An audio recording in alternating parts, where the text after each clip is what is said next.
दोस्तों नमस्कार। आज की कहानी है देवरानी की पहली होली, बड़े घर की बेटी।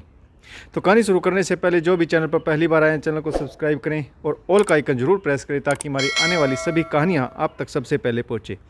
तो चलिए शुरू करते हैं आज की एक नई कहानी। मंजू के घर में छोटी बहू बनकर आने से मालती की मुश्किलें बढ़ गई। मालती की सास ने अपनी छोटी बहू के घर होली की मिठाइयाँ भेजनी थी। इसके लिए उन्होंने पूरे घर को सिर पर उठा रखा था। वह बार बार मालती को समझा रही थी कि किसी भी चीज़ में कोई कमी नहीं रहनी चाहिए। गुजिया में भर भर कर मेवा डालो, नहीं तो समधन जी कहेंगी कि हमें गुजिया बनानी नहीं आती। मालती सारी तैयारियां कर रही थी, परंतु उसका मन अंदर ही अंदर उसे कचोट रहा था। वह भी तो 10 साल पहले इस घर में बहू बनकर आई थी, परंतु उसकी पहली होली पर तो सासू माँ ने इतना कुछ नहीं भेजा था। 10 साल पहले उसके पिता ने उस समय के अनुसार अपनी हैसियत से बढ़कर धन दिया था, वह भी तो कम नहीं था, परंतु आज तो सासू माँ के पैर जमीन पर टिक ही नहीं रहे थे। मालती की छोटी देवरानी के मायके वालों के लिए माजी ने बहुत महंगे कपड़े लिए थे और ढेर सारा सामान तैयार किया था। लगभग 10 टोकरी सामान की तैयार करवाई थी। देवरानी की छोटी बहन से लेकर भाइयों और माँ बाप तक के लिए महंगे तोहफे थे। इस महीने का बजट तो पक्का गड़बड़ाना था, परंतु मालती कुछ कह नहीं सकती थी। मालती ने भी तो इस घर के लिए कितना कुछ किया था, यदि गिनती करने लगे तो गिनती भूल जाए। जब वह इस घर में बहू बनकर आई थी तो सास, ससुर, ननंद और दोनों देवर सबकी जिम्मेवारी मालती पर थी। देवर पढ़ रहे थे और ननंद शादी लायक थी। मालती के देवर पढ़ लिख कर आज अच्छी नौकरी पर पहुंच गए। मालती का देवर ईशान राज्य स्तरीय अधिकारी बन गया था, इसलिए उसका रिश्ता कमिश्नर की बेटी मंजू से हुआ। मंजू दहेज में बहुत सारा सामान लेकर आई थी। सबके लिए सोने की अंगूठियां और सास के लिए तो हीरे की अंगूठी समधन ने दी थी। इसलिए मालती की सास अपनी छोटी बहू मंजू के घर वालों को महंगे तोहफे दे देने के लिए मजबूर थी, क्योंकि समधन की नज़रों में कोई कमी नहीं रहनी चाहिए। मालती के मन में अपनी देवरानी मंजू के प्रति ईर्ष्या बढ़ती जा रही थी। मंजू का विवाह होली से 4 दिन पहले ही था। 2 दिन बाद ही मंजू पहली होली पर अपने मायके चली गई थी।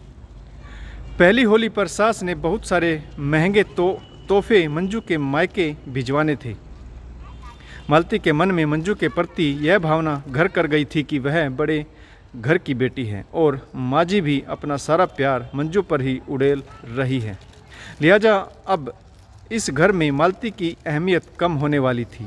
महंगे तोहफे और बहुत सारा सामान लेकर मालती के पति दिलीप को मंजू के घर भेजा गया। शाम को ही मंजू के घर से उसके भाई बहुत सारा सामान और गिफ्ट्स के साथ मंजू को साथ लेकर आए। मंजू की सास ने जितना सामान भेजा था उससे कई गुना सामान मंजू के मायके से आया था। मालती की ईर्ष्या की कोई सीमा नहीं रही। उसे लगने लगा कि अब तो सभी मंजू के ही चक्कर काटेंगे और अपना सारा प्यार मंजू पर ही बरसाएंगे। घर का सारा काम निपटा कर मालती अपने कमरे में मंजू के प्रति विपरीत भावना के तार बुन रही थी कि पीछे से मंजू ने आवाज़ लगाई, दीदी। मालती ने पीछे मुड़कर देखा तो मंजू के हाथ में एक बड़ा सा पैकेट था। मंजू ने कहा, दीदी यह साड़ी मम्मी ने आपके लिए दी है। मालती तिलमिला गई। उसे लगा कि मंजू अपनी अमीरी झाड़ने आई है। मालती ने बिना सोचे समझे मंजू से कहा कि मैं यह साड़ी नहीं ले सकती, क्योंकि मेरी या मेरे घर वालों से इतना महंगा तोहफा तुम्हें देने की हैसियत नहीं है। आज तुमसे महंगी साड़ी ले लूं तो कल तुम्हें देनी भी पड़ेगी। मालती ने मुंह फेर लिया। थोड़ी देर बाद देखा तो मंजू जा चुकी थी और साड़ी वहीं बेड पर रखी थी। अगले दिन मालती की नींद जरा देर से खुली और कमरे से बाहर आई तो देखा कि किसी भी सदस्य के हाव भाव में जरा भी बदलाव नहीं था। पिताजी सुबह की चाय लेने के बाद अपना न्यूज़पेपर पढ़ रहे थे। माँ जी नहा धोकर अपने बाल सुखा रही थी। छोटा देवर बच्चों के साथ खेल रहा था और मंजू ने किचन का काम संभाल रखा था।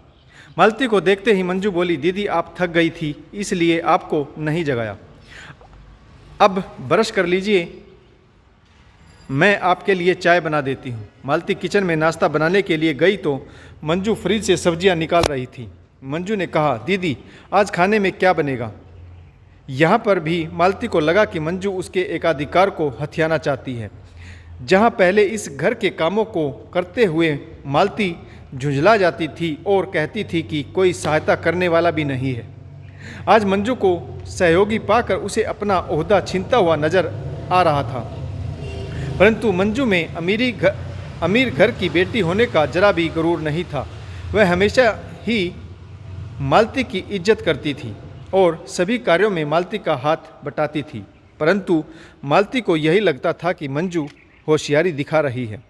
ऐसा करके वह सबकी नज़रों में अच्छी भी बनी रहेगी और मौका पाकर अपने पति को शहर ले जाएगी और ऐशो आराम की ज़िंदगी बिताएगी।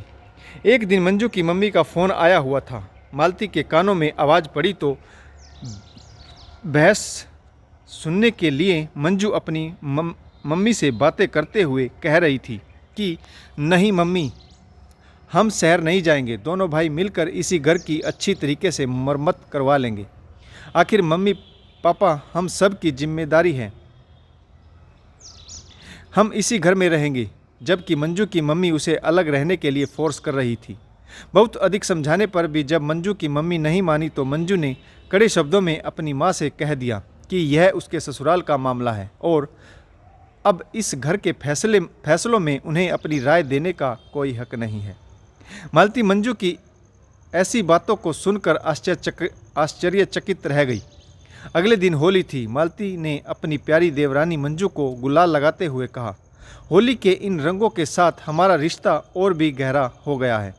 मुझे गलतफहमी हुई थी, इसलिए मैं तुमसे रूखा व्यवहार करती थी, परंतु मेरी देवरानी तो हीरा है। इस तरह होली के रंगों के साथ देवरानी जिठानी का खूबसूरत रिश्ता और भी मजबूत हो गया। आशा करता हूँ आपको यह कहानी ज़रूर पसंद आई होगी। कहानी पढ़ने के लिए आप सभी का बहुत बहुत धन्यवाद। अगर आपको कहानी अच्छी लगे तो कमेंट्स करिएगा और अपने दोस्तों को शेयर करिएगा।